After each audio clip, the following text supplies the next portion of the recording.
फिर से आप सभी का स्वागत है हमारे इस चैनल में। आज के इस वीडियो में हम सभी लोग टीजीटी और पीजीटी चित्रकला की तैयारी के लिए प्रैक्टिस सेट हल करेंगे। ये प्रैक्टिस सेट बहुत ही इम्पोर्टेंट है और इस प्रैक्टिस सेट में आप कितने प्रश्न सही करते हैं कमेंट बॉक्स में ज़रूर बताइएगा। तो चलिए आज का ये प्रैक्टिस सेट हल करते हैं। प्रश्न नंबर 1 देखते हैं। भारतीय कला के मूल तत्व षष्टांग 6 अंगों का सही क्रम क्या है? 4 विकल्प दिया गया है।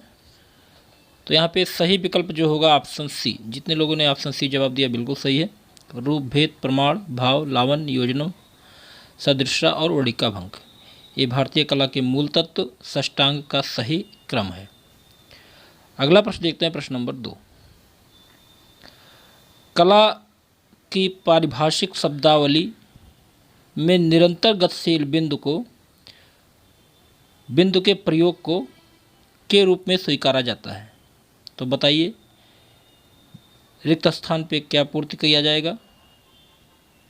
4 विकल्प दिया गया है। तो सही जवाब होगा यहाँ पे ऑप्शन ए, रेखा। तो बिंदु के प्रयोग को रेखा के रूप में स्वीकारा जाता है।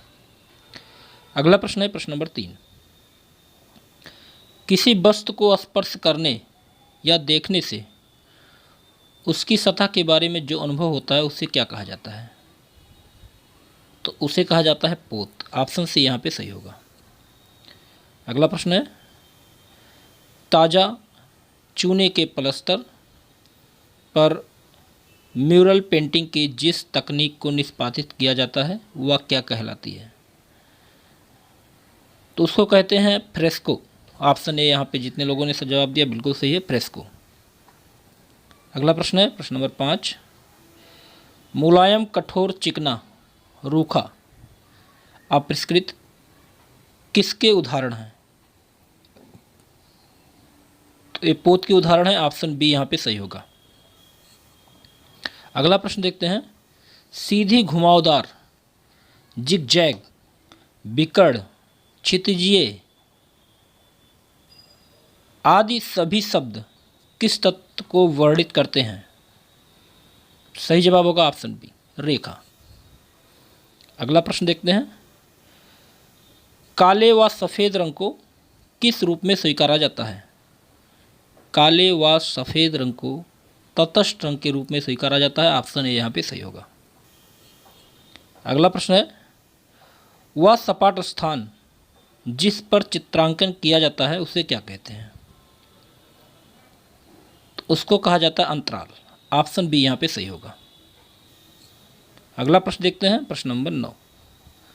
समाज की भौतिक आवश्यकताओं की पूर्ति कौन सी कला करती है?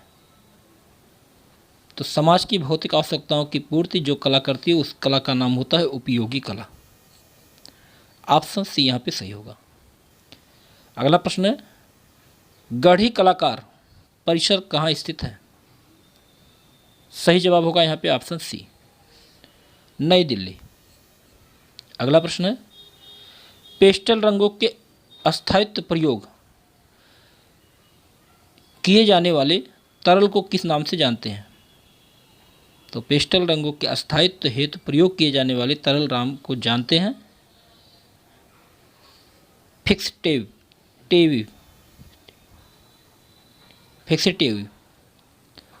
अगला प्रश्न देखते हैं। प्रश्न नंबर 12। एक धरातल पर विविध पोत की सामग्री को चिपकाकर स्याही लगाकर उस स्याही लगे धरातल पर कागज रखकर दबाते हुए छाप लेना किससे संबंधित है? तो सही जवाब होगा यहाँ पे ऑप्शन बी, कोलाग्राफ।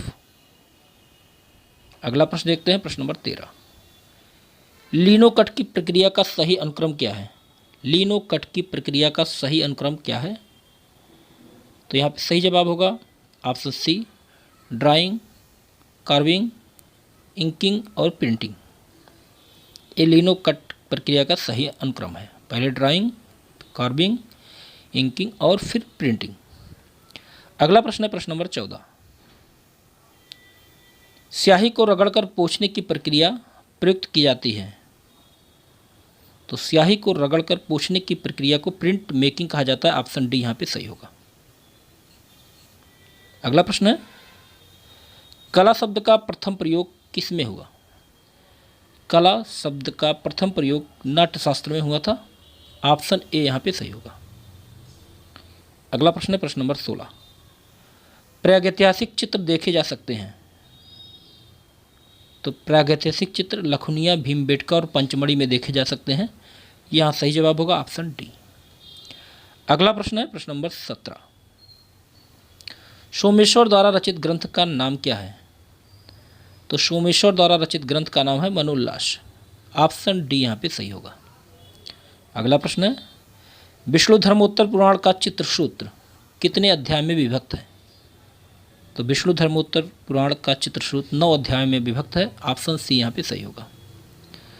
अगला प्रश्न है अष्टाध्यायी ग्रंथ के रचयिता कौन है?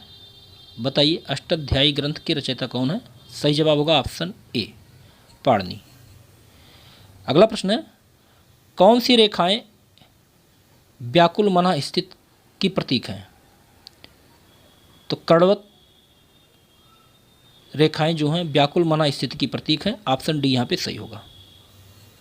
अगला प्रश्न देखते हैं चित्र के अलावा विविध सामग्री व पदार्थों को चिपकाकर चित्र बनाने को क्या कहा जाता है? सही जवाब होगा ऑप्शन सी, कोलाज। अगला प्रश्न है प्रागैतिहासिक चित्रकार रंगों में क्या मिलाते थे? तो प्रागैतिहासिक चित्रकार रंगों में जानवरों की चर्बी मिलाते थे। ऑप्शन बी जितने लोगों ने दिया है बिल्कुल सही है। अगला प्रश्न देखते हैं शिकार के दृश्य मुख्य रूप से किस शैली में चित्रित किए गए हैं? तो शिकार के दृश्य मुख्य रूप से कोटा शैली में चित्रित किए गए। ऑप्शन डी यहाँ पे सही होगा। अगला प्रश्न है अंतराल को भूमि बंधन किस ग्रंथ में कहा गया है?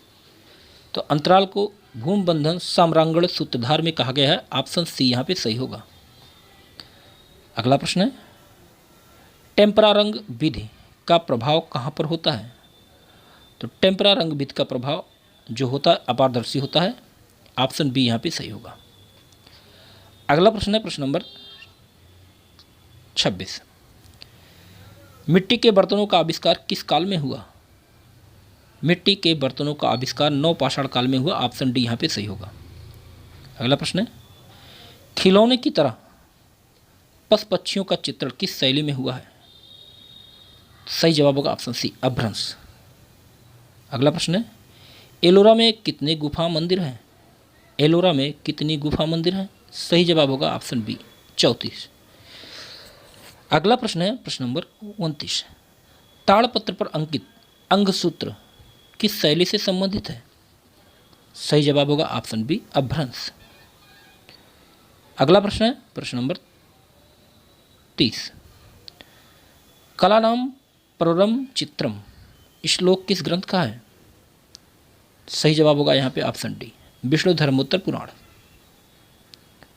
अगला प्रश्न देखते हैं चित्रण में दृष्ट प्रभाव को महत्व देना क्या कहलाता है? तो चित्रण में दृष्ट प्रभाव को महत्व देना प्रभाविता कहलाता है। ऑप्शन बी यहाँ पे सही होगा। अगला प्रश्न है प्रश्न नंबर 32। आधुनिक चित्रकार निम्नलिखित में से एक के प्रति बहुत सचेत हैं। सही जवाब क्या होगा? यहाँ पे सही विकल्प होगा ऑप्शन डी, पोथ। अगला प्रश्न है चौर पंचाशिका के रचयिता कौन है? यहाँ पे सही जवाब होगा ऑप्शन बी, बिल्हड़।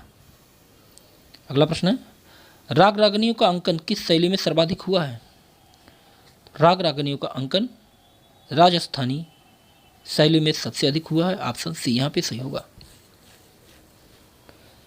अगला प्रश्न है संगीत से संबंधित चित्रों को क्या कहते हैं? तो संगीत से संबंधित चित्रों को रागमाला कहा जाता है। ऑप्शन बी यहाँ पे सही होगा। अगला प्रश्न है मुगल चित्रकला किन दो शैलियों का परिणाम है? तो मुगल चित्रकला भारतीय और फारसी दो शैलियों का परिणाम है। ऑप्शन सी यहाँ पे सही होगा। चलिए अगला प्रश्न देखते हैं मुगल शैली के पतन के बाद किस शैली का जन्म हुआ? तो मुगल शैली के पतन के बाद जो शैली का जन्म हुआ उसको कहते हैं कंपनी शैली। ऑप्शन डी यहाँ पे सही होगा। अगला प्रश्न है पटना शैली के प्रमुख चित्रकार कौन है? तो यहाँ पे पटना शैली के जो प्रमुख चित्रकार हैं उनका नाम है सेवकराम। अगला प्रश्न है लाल नारंगी रंग योजना क्या कहलाती है? सही जवाब होगा ऑप्शन सी, एकाकी रंग योजना। अगला प्रश्न है, किन गुफाओं को पंच पांडु के नाम से जाना जाता है? तो बाघ की गुफाओं को पंच पांडु के नाम से जानते हैं, ऑप्शन डी यहाँ पे सही होगा। अगला प्रश्न है, पोथी चित्रण का प्रारंभ किस शैली में हुआ? पोथी चित्रण का प्रारंभ किस शैली में हुआ? सही जवाब होगा ऑप्शन बी, पाल शैली में हुआ। अगला प्रश्न है, चैतन्य का गृह त्याग चित्र किसने चित्रित किया? तो चैतन्य का गृह त्याग परित्याग इसको चित्रित करने वाले हैं छेदननाथ मजूमदार, ऑप्शन ए यहाँ पे सही होगा। अगला प्रश्न है, अंतराल में गहराई दर्शाने पर क्या प्रदर्शित होता है? सही जवाब होगा यहाँ पे ऑप्शन बी, धुंधलापन। अगला प्रश्न है, हर्ष माता मंदिर की मूर्ति के कारण कौन सी जगह प्रसिद्ध है? सही जवाब होगा ऑप्शन डी, आभानेरी। अगला प्रश्न है, एलिफेंटा में किस देवता की मूर्ति का निर्माण अधिक है? सही जवाब होगा ऑप्शन सी, शिव। अगला देखते हैं, 1031 में निर्मित दिलवाड़ा मंदिर का प्रथम मंदिर किसने बनवाया था? दिलवाड़ा का प्रथम मंदिर किसने बनवाया था? सही जवाब होगा यहाँ पे ऑप्शन ए, बिमल शाह। आगे देखते हैं, अगला प्रश्न है, चिनार वृक्ष पर गिलहरियाँ चित्र में गिलहरी बनाने वाले चित्रकार का क्या नाम था? सही जवाब होगा ऑप्शन ए, अबुल हसन। आगे देखते हैं, पंचतंत्र का फारसी में अनुवाद किसके द्वारा किया गया? तो सही जवाब होगा ऑप्शन ए, अनवार ए सुहेली। अगला देखते हैं, कांगड़ा शैली के चित्रण का विषय नहीं है। तो कांगड़ा शैली के चित्रण का विषय पंचतंत्र नहीं है, ऑप्शन डी यहाँ पे सही होगा। चलिए अगला देखते हैं, प्रश्न नंबर 50, भैंसों के कलाकार के रूप में प्रसिद्ध चित्रकार कौन थे? भैंसों के रूप में कलाकार के प्रसिद्ध चित्र माने जाते हैं शैल चोयल और परमानंद चोयल भी माने जाते हैं। तो यहाँ पे दोनों विकल्प देख लीजिएगा, थोड़ा सा इस प्रश्न को आप एक बार चेक कर लीजिएगा। अगला प्रश्न देखते हैं, प्रश्न नंबर 51, संथालों का बसंत उत्सव के चित्रकार कौन है? सही जवाब होगा ऑप्शन सी, मंजीत बाबा। अगला देखते हैं, एन.एस. बेंद्रे भारत के प्रथम कलाकार थे। तो एन.एस. बेंद्रे भारत के प्रथम प्रभाववादी कलाकार थे, ऑप्शन डी यहाँ पे सही होगा। अगला प्रश्न है, पहली और दूसरी सूची को मिलाते हुए सूची का प्रयोग करके सही उत्तर बताइए। तो मधुबनी, फड़, वर्ली और पटचित्र।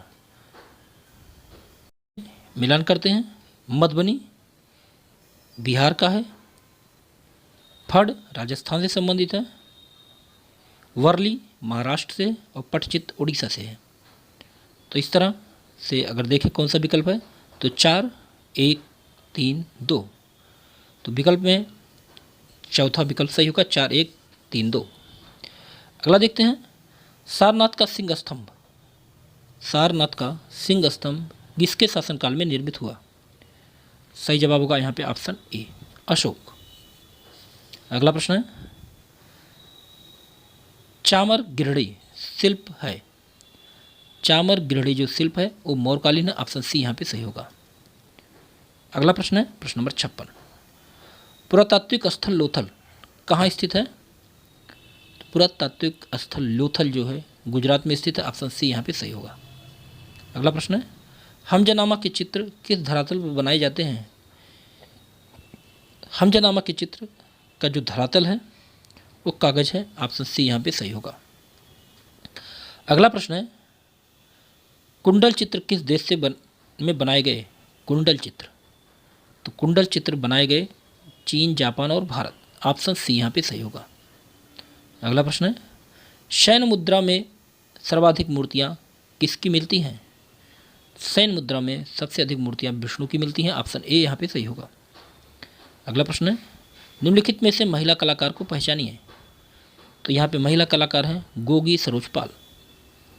अगला प्रश्न है, निम्नांकित किस एक समूह के सभी मूर्तिकार के रूप में जाने जाते हैं? तो सभी मूर्तिकार हैं यहाँ पे ऑप्शन ए, धनराज भगत, मीरा मुखर्जी, शंकु चौधरी और राम बी सुतार। आगे देखते हैं अगला प्रश्न। राजस्थान की प्रांतीय मुगल शैली को कहा जाता है। तो राजस्थान की प्रांतीय मुगल शैली को मारवाड़ शैली के नाम से जानते हैं। ऑप्शन ए यहाँ पे सही होगा। अगला प्रश्न है, अभ्रंश शैली का सचित्र ग्रंथ कौन सा है? सही जवाब होगा ऑप्शन डी, अवध निर्युक्त वृत्ति। अगला प्रश्न है प्रश्न नंबर 64। अभ्रंश शैली का विकास जैन धर्म के किस संप्रदाय के द्वारा किया गया? तो यहाँ पे सही जवाब होगा ऑप्शन बी, श्वेतांबर। अगला प्रश्न है, भारतीय मूर्तिकला में हास्य व्यंग का शिल्पांकन विशेष रूप से हुआ?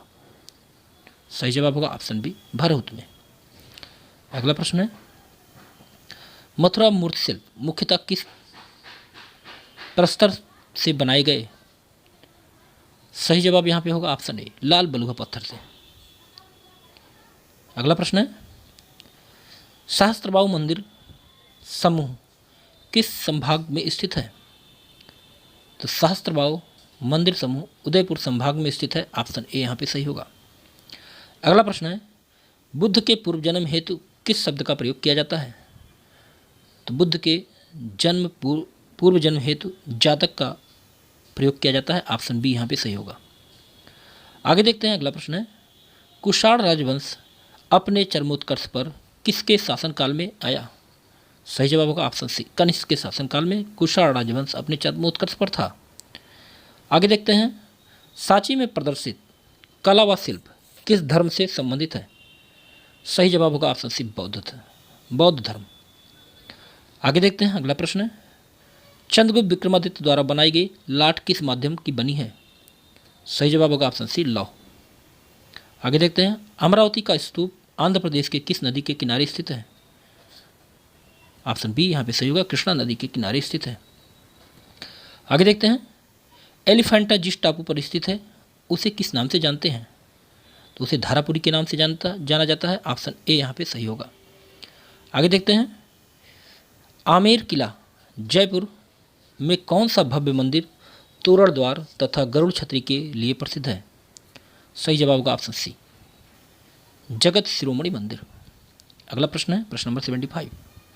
सारनाथ के स्तंभ के परगहे की चौकी पर 4 पशु की आकृतियाँ कौन सी हैं? सही जवाब होगा ऑप्शन सी, वृषभ, घोड़ा, शेर, हाथी।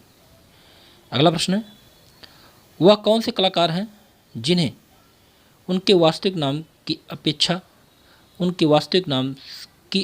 अपेक्षा उनके उपनाम मणिदा के रूप में अधिक जाना जाता है? तो मणिदा के रूप में जानते हैं के.जी. सुब्रमण्यम को। ऑप्शन डी यहाँ पे सही होगा। चलिए अगला प्रश्न है, अर्थुनाम मंदिर समूह किस जिले में स्थित है? अर्थुनाम मंदिर समूह जो स्थित है बांसवाड़ा जिले में। ऑप्शन ए यहाँ पे सही होगा। आगे देखते हैं, मूर्तियों पर ओपदार पालिश किस काल की विशेषता थी? सही जवाब होगा ऑप्शन डी, मौर्य काल की विशेषता थी मूर्तियों पर ओपदार पालिश। आगे देखते हैं, चाँद बावड़ी तथा 9वीं शताब्दी के हर्ष माता की मूर्तियों के लिए राजस्थान में कौन सा स्थान प्रसिद्ध है? सही जवाब होगा ऑप्शन बी, आभनेरी। आगे देखते हैं प्रश्न नंबर 80। सही मिलान कीजिए। एक तरफ चित्र दिया गया है और दूसरी तरफ चित्रकार के नाम दिए गए हैं, तो यहाँ पे सही मिलान करना है। नंदलाल बोस, तो नंदलाल बोस का जो प्रसिद्ध चित्र है,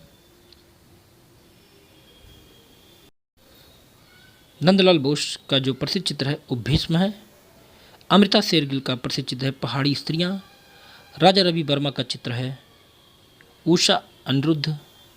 और एम.एफ. हुसैन का चित्र है मदर टेरेसा। ऐसे में जो सही जवाब है BADC, ऑप्शन सी यहाँ पे सही होगा। आगे देखते हैं, कथन और तर्क दिया गया है। बाबर ईरान से 2 चित्रकार मीर सैयद अली और अब्दुल समद को भारत लाया। तर्क है, मीर सैयद अली और अब्दुल समद दोनों चित्रकार व्यक्ति चित्रण में पारंगत थे। तो यहाँ पे क्या सही होगा? तो यहाँ पे सही होगा ऑप्शन ए और आर दोनों गलत हैं। आगे देखते हैं, सूची 1 को सूची 2 से मिलान कीजिए। द्वारिका प्रसाद शर्मा का प्रसिद्ध चित्र क्या है? तो द्वारिका प्रसाद शर्मा का जो प्रसिद्ध चित्र है वो है खिड़कियां। पीएन चोयल का प्रसिद्ध चित्र है प्रसव पीड़ा। कृपाल सिंह शेखावत का प्रसिद्ध चित्र है डैफोडिल्स। गोवर्धन लाल जोशी का प्रसिद्ध चित्र है गणगौर की सवारी। तो इस तरह सही विकल्प होगा ऑप्शन डी। एक बार आप मिलान कर लीजिए। आगे देखते हैं, अगला प्रश्न है प्रश्न नंबर 83। चोल काल निर्मित नटराज मूर्ति का माध्यम क्या है? चोल काल में निर्मित नटराज की मूर्ति का माध्यम है कांसा। आगे देखते हैं प्रश्न नंबर 84। निम्न में से मूर्तिकार कौन नहीं है? आपको बताना है मूर्तिकार कौन नहीं है। तो लक्ष्मण पै मूर्तिकार नहीं है, बाकी तीनों लोग मूर्तिकार हैं। आगे देखते हैं प्रश्न नंबर 85। वर्लिन महोत्सव का गोल्डन बियर अंतर्राष्ट्रीय पुरस्कार किस भारतीय चित्रकार को मिला था? तो इन विकल्पों में से सही है ऑप्शन सी, एम.एफ. हुसैन को। वर्लिन महोत्सव का गोल्डन बियर अंतर्राष्ट्रीय पुरस्कार एम.एफ. हुसैन ने प्राप्त किया था। आगे देखते हैं प्रश्न number 86। Maharaja school of arts and crafts के उप प्राचार्य पद पर रहते हुए किस चित्रकार ने बंगाल स्कूल का व्यापक प्रचार किया? सही जवाब होगा यहाँ पे ऑप्शन डी, शैलेंद्र नाथ डे। आगे देखते हैं प्रश्न नंबर 87। सही मिलान कीजिए। यहाँ पर एक तरफ चित्र दिया गया है और एक तरफ दिया गया है चित्रकार, तो यहाँ पे सही मिलान करना है। तो चलिए इसका सही मिलान करते हैं। सतीश गुजराल का जो चित्र है वो म्यूरल है। आप ए को डी से मिलाते हैं। राम गोपाल विजयवर्गीय वास पद्धति है। निकोलस रोरिक पर्वत श्रृंखला है और जी.आर. संतोष का तंत्र कला है। तो इस तरह से आप मिलान कर लीजिए। आगे देखते हैं प्रश्न नंबर 88। साहबदीन और मनोहर चित्रकार किस शैली से संबंधित है? तो साहबदीन और मनोहर मेवाड़ शैली से संबंधित है। ऑप्शन बी यहाँ पे सही होगा। चलिए अगला प्रश्न देखते हैं प्रश्न नंबर 89। अमृता शेरगिल किस चित्रकार से प्रभावित थी? तो अमृता शेरगिल जो प्रभावित थी पॉल गॉगिन से। ऑप्शन ए यहाँ पे सही होगा। आगे देखते हैं प्रश्न नंबर 90। स्टेला कैम्ब्रिज ने किस कलाकार को भारतीय घनवादी चित्रकार कहा था?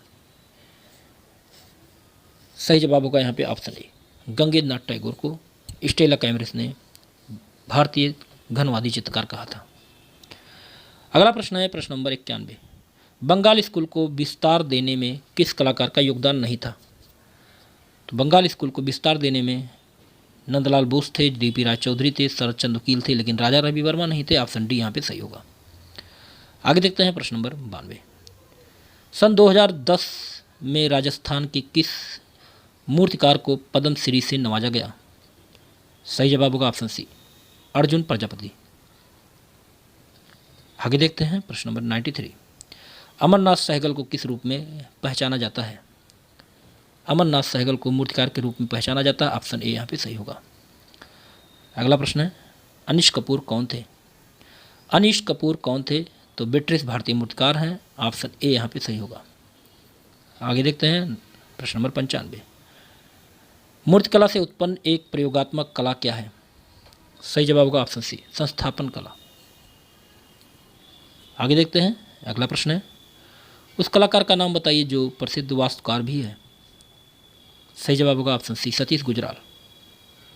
अगला प्रश्न है जूट की रस्सी और डोरी से शिल्प बनाने वाली महिला मूर्तिकार का नाम क्या है?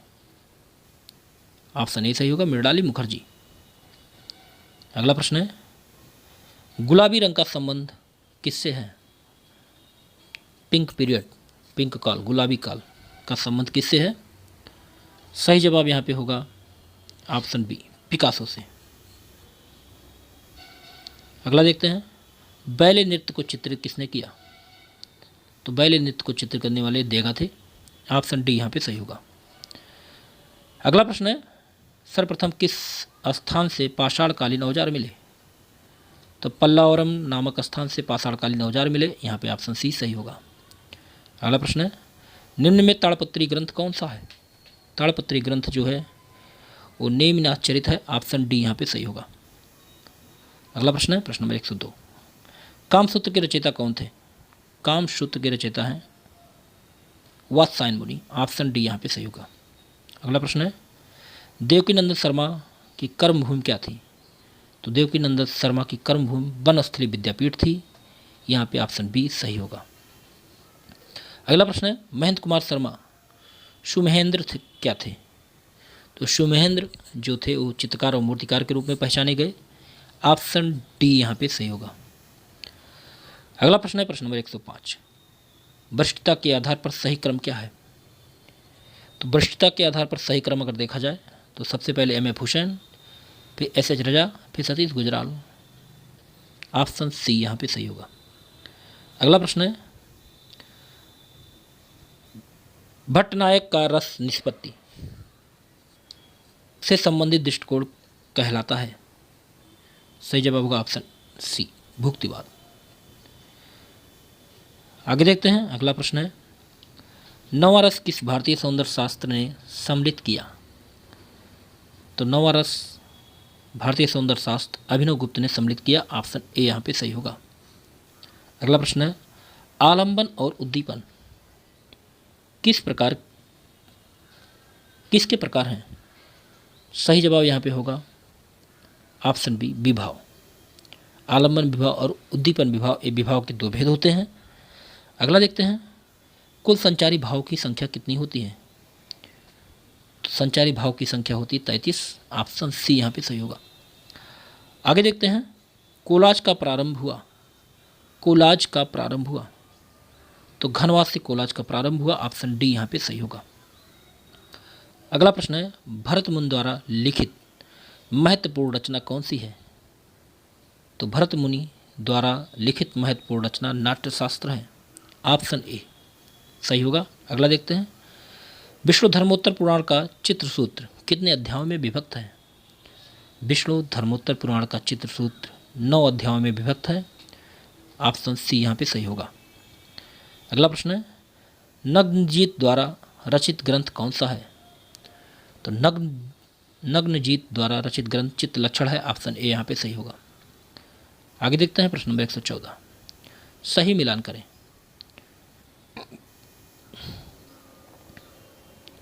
चिनार का वृक्ष इसको बनाया था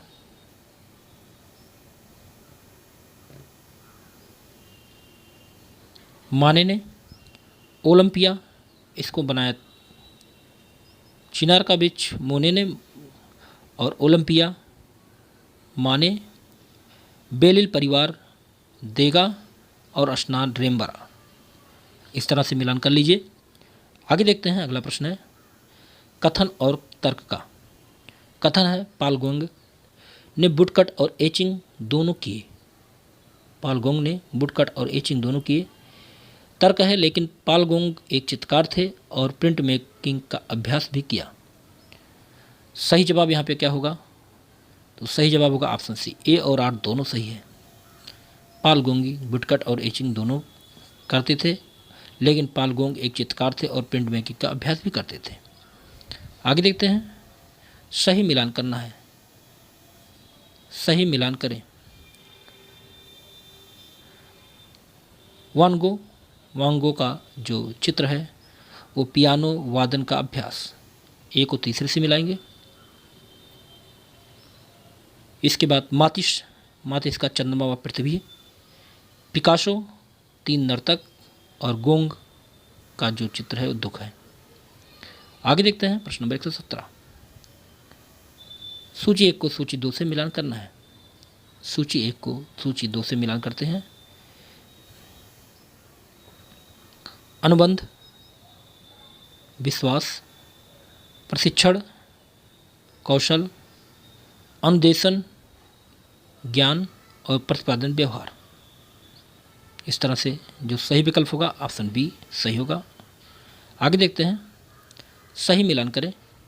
काली घड़ी जो है वो मिलान करते हैं। काली घड़ी पाल सेजा। आलू भच्ची वान गो का है। 3 वादक पिकासो का है। जीवन का आनंद मातिस का है। तो इस तरह से मिलान कर लीजिए। आगे देखते हैं, अगला प्रश्न है, पंचमढ़ी क्षेत्र के चित्रों को प्रकाश में लाने का श्रेय किसे है? पंचमढ़ी के क्षेत्र के चित्रों को प्रकाश में लाने का जो श्रेय है वो है D.H. गार्डन को। ऑप्शन सी यहाँ पे सही होगा। अगला प्रश्न देखते हैं, कथन और तर्क से। E.B. हैवेल ने आधुनिक भारत के सांस्कृतिक पुनर्जागरण को एक परिपक्व स्थान दिया। E.B. हैवेल एक अंग्रेज कला समीक्षक थे जिन्होंने भारतीय कला समीक्षा की दशा बदल दी। तो सही जवाब होगा ऑप्शन बी। ए और बी, आर दोनों सही है।